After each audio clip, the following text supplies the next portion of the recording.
Tous les jours à cette heure-ci, Roland Motte, vous êtes avec nous pour nous donner de bons conseils jardin. Bonjour Roland. Bonjour Xavier, j'essaye. Oui, et je suis triste là Roland. Non. Si, je suis triste parce que c'est la fin. Les tomates là...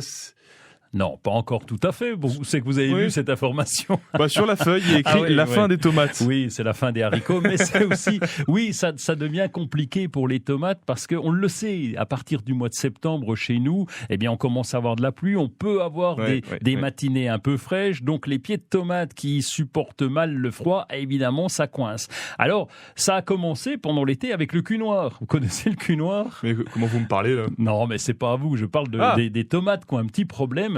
Et c'est un problème d'alternance d'arrosage ou d'apport d'eau. Donc avec la pluie qu'on a eue, les tomates ont une carence qui se développe plus facilement avec cette flotte qui est irrégulière et elles ont le cul noir, c'est rigolo. Enfin, c'est pas rigolo parce qu'on regarde dessous, c'est la base est toute noire. Mais c'est foutu là ? Non, on la coupe et puis on peut la manger quand même. Mais bon, il faut le savoir. Et puis on va avoir l'arrivée du fameux mildiou, c'est l'ennemi principal des tomates.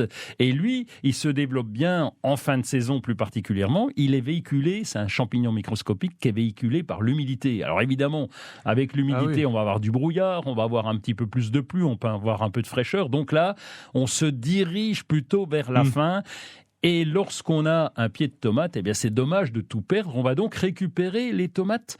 On peut les récolter même quand elles sont vertes. Enfin, les beignets de tomates vertes, oh là là, les confitures de tomates vertes, oh là là, non, ça a tombé par terre.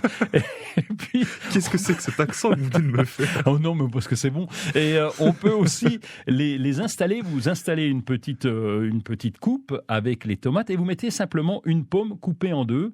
Et l'éthylène de la pomme va faire mûrir un peu plus les tomates. Autre truc, c'est qu'on les emballe carrément dans du papier journal et on les laisse comme ça. Et donc, elles vont mûrir un petit peu artificiellement, elles vont rougir artificiellement. Donc, ça nous permet quand même de garder ces tomates. Mais donc, c'est un peu la technique qu'on utilise quand on nous vend des tomates de supermarché. On les cueille un peu vertes et puis on les fait mûrir au fur et à mesure. Je ne rentrerai pas dans ce débat-là. Moi, ce qui concerne, c'est le jardinier amateur.